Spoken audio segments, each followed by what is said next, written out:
Hi, everyone. Welcome to this episode of Beyond Max Q. I'm Mollie Jahner, your host. I am joined today by Merritt. I am so excited to have him here. I met him through some mutuals, and he is firmly in the aerospace industry and doing some very cool things. So I will let him talk a little bit about his company and his vision and what it's like to be a founder in his own words. So with that, please introduce Thanks, yourself. Molly. Thanks for the warm introduction. My name is Merritt. I'm primarily a systems engineer by trade. And when I was working at a previous company, I saw there was a real opportunity to branch out and start my business and solve some real problems in the industry that were impacting clients and the entire supply chain. So I took the leap of faith about 2 years ago. And it's felt like I've been on a treadmill ever since, making progress and running faster every single day. I love that. That's so true. I think you said in an earlier conversation that you wanted to take a bigger bite of the cookie, though. So, like cookie analogies with treadmill analogies. I don't know if that mixes. I love it. That's awesome. Well, tell us a little bit about what your company does and all the cool things you guys are building. Yeah, so we're creating a really easy pipeline for people to deploy new technologies in space, right? So we want to create a system that scales where clients can focus on their core technologies and building the products that they're competent in building without having to go create a whole spacecraft just to test their products in space, right? So we want to make it really easy for them to get their products from this concept phase all the way through actually operating on orbit in less than 12 months. Yeah, I mean that's amazing. And so, I mean, from 0 to 12 months is a really fast timeline. How do you guys do that? Yeah, so we've got a really strong process and a strong systems engineering process, and Well, it you were a requires. systems engineer, so that makes sense. Yep, exactly. And so one of the things we noticed is that a lot of companies try to reinvent the wheel when it comes to getting their products to space, right? And a lot of times this is just because they don't have the knowledge or the process or the internal tools already in order to make this repeatable, right? And so what we've seen is getting to orbit can really be a minefield fraught with fatal traps, both to the product that you're building, but also to your company, right? And so a lot of times, people aren't aware of the pitfalls and the hurdles, like for example having your own ground support equipment, understanding range safety and how that those filings can impact your design, that decisions you have to make months ahead of before you even build your hardware, right? Having incompatible interfaces, or even worse, actually getting onto orbit and then you never actually get to accomplish your mission objectives because a part that was preventable failed, right? Some sort of a preventable oversight. So this means companies are missing deadlines, they're running out of money, they're not able to go to the funding round and say we hit our milestones with the last Yeah. round of money that you gave us, and they're losing confidence both in the market and with investors. We're seeing it happen all the time. And Mhm. so rather than letting people struggle through this, we want to be there to help them, right? We want to give them the freedom and focus to be able to really drill down on their technologies and build the best payload or the best thing that they're building, while we handle the support engineering, the licensing, the manufacturing, the test, the launch coordination, and the operations services. That way they can really leverage their investment, and their time to really maximize the use of that with developing their technologies. Mhm. So we want to Well, make we this can just really be a risking that. seamless, like So, productized experience, right? yeah. And so part of this means having the right templates, right? Part of this means having the right process. Getting with the customer, setting the right expectations up front about what it's going to take to make this happen, and then giving them a black box and an environment that they can build in and be creative in, while we handle the external interfaces and the process to get them through the pipeline and check the right boxes so they can not only get to the launch pad safely but have maximize their chance on orbit after they've spent all this time and money to build their product. I love that. I actually feel like I need that for my life. You like all the things that you take care of, and it's like it's all organized. You just focus on being creative, and then everything else is just done. Wouldn't that be nice? I know, right? Quick, make one. I bet you could spin one up with AI. I would love to dive in a little bit more on the who you're working with currently, right? I know you can't reveal like names and things like Sure. that, but who is your ideal customer and who would come to you for help? Yeah, so we're at a really unique time in the market right now, and it's super exciting on the space industry side because there's a renewed interest in investment, and I think it's really the first time in history where there's been so much commercial involvement in the market, right? It was previously dominated, particularly in space, by governments, right? And then it came to be the primes, and then now we're seeing this new era where new space companies can start playing in this environment, right? And Mhm. so there's kind of a mix of companies that are either brand new startups that have never built anything before, and we love those guys, right? But there's also a mix of legacy companies that are maybe medium-sized scale that are realizing they have to innovate, they have to build new products, they have to target new orbits, and they have their own challenges with that too, right? And so we've got a variety of clients, from people that are literally building their first flight hardware ever, to companies that have mature hardware, but now they need to target geostationary orbit from Leo, for example, and it's a whole different ballgame. It involves Right. its own challenges. Yes, no, that's definitely true. I feel like, it's again, I always come back to the 0 to 12 months because I feel like aerospace in general is like really long timelines. And, as far as funding goes, you mentioned that like it's something like, okay, you're missing your check mark, your check marks, your milestones, whatever that Right. looks like from to get more funding.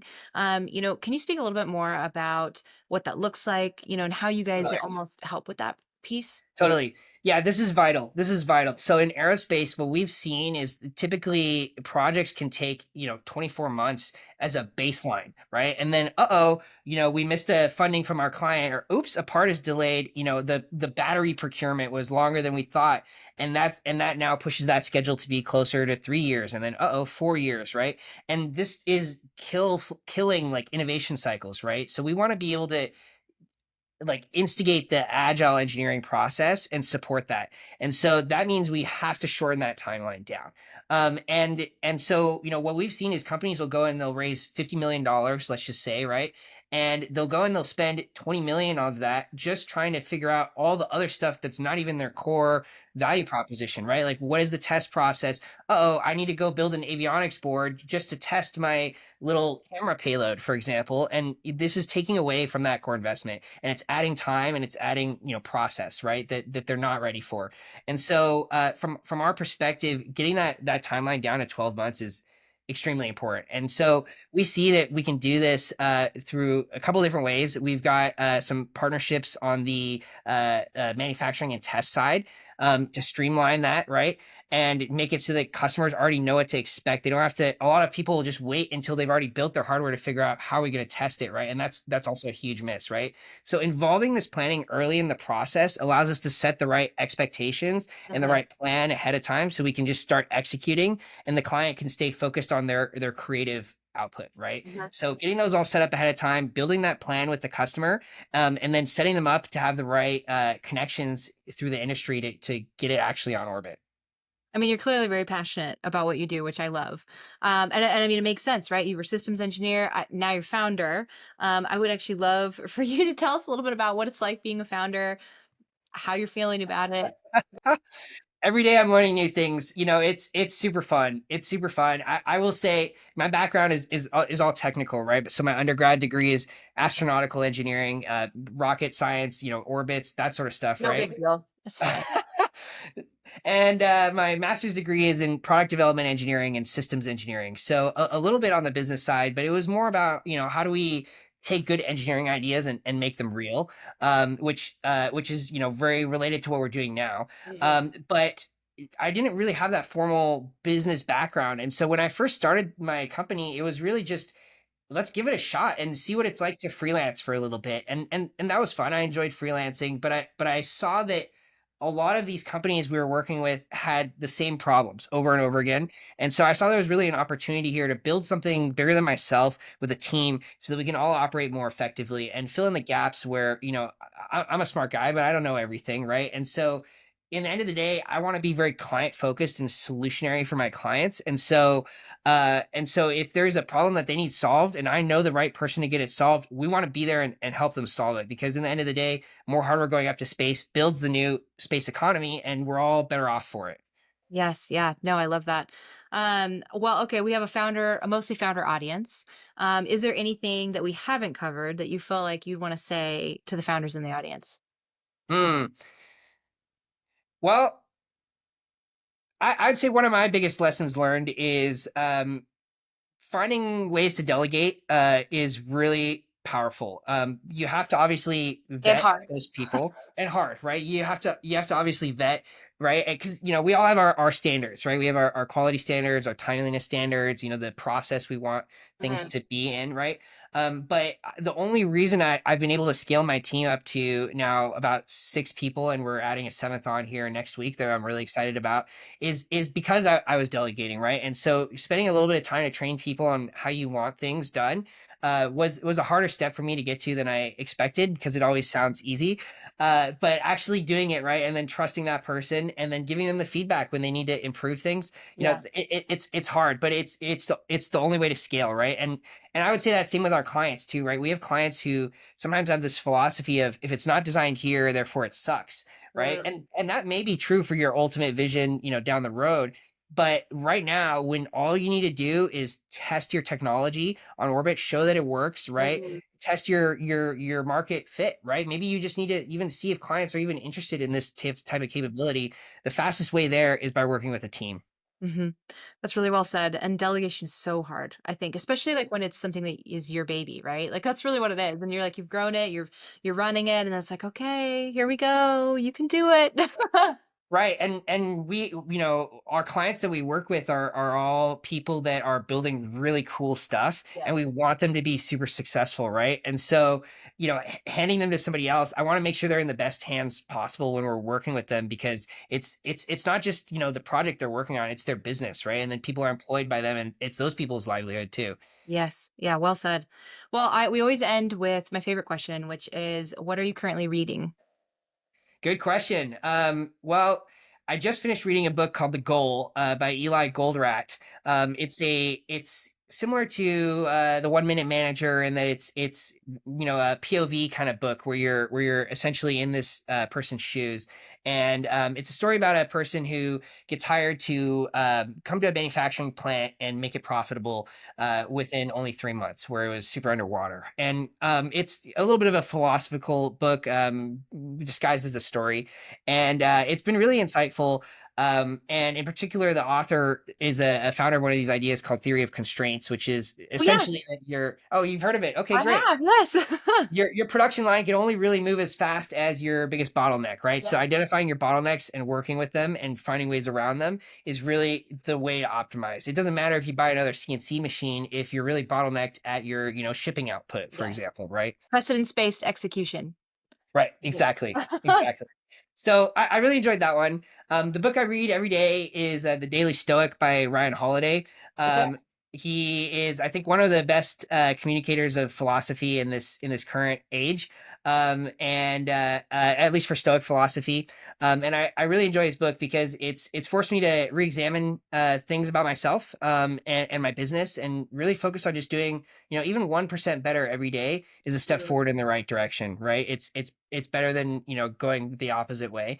And so Mhm. being able to understand, what does 1% better look like every day, and being okay with, maybe you only make, one step forward this today, right? But you've made that step forward, and feeling okay with that, and acknowledging that win for yourself is also really helpful. So Mhm. I highly recommend the Daily Stoic for any founders. I You're love it. dealing with a lot of stuff on your plate. It's about 10-15 minutes every day to just read a page in there. He's got like a little daily That's great. philosophy quote, and like a little explanation for each one every day, and I find it helps ground me. I I, might I'll, actually I'll read that. usually have I like thought my go sit ahead. down and read a whole book. You're like, "Oh, I gotta read, like, it's like thick." It's like, "Okay, I can do Right. 15 minutes though." Exactly, and that's the whole point, right? That's the whole point. So I'll usually, have my morning prep time. I'll read a page in the book, and then kind of make my list for the day of what needs to happen, and that's been helpful to stay organized. That's great. Okay, well, thank you. Thank you for so much for all of the great content. If anybody wants to connect with you, LinkedIn, I'll drop links in the description. And yeah, if you have questions about processes and all the things, 0 to 12 months, that still pops out of my mind. I'm amazed. I'm happy to also make intros because it's an Sure. awesome startup community. There's a lot of good people in it, a lot of other founders that I'm sure would love to connect with you. So thank you very much. Absolutely. And if you're a founder in the space and you think you can support this mission that we have, we're looking for partnerships. We're happy to talk to you. If you're the best at what you do, reach out to us, and let's see if we can make something happen. And likewise, if you're, working on a project, you're trying to get to space and you want to make it happen, you need some extra traction on that project, feel free to reach out and let's have a chat. Thank you very much. Thank you for your time today. I really appreciate it. Thanks, Molly. Have a good one.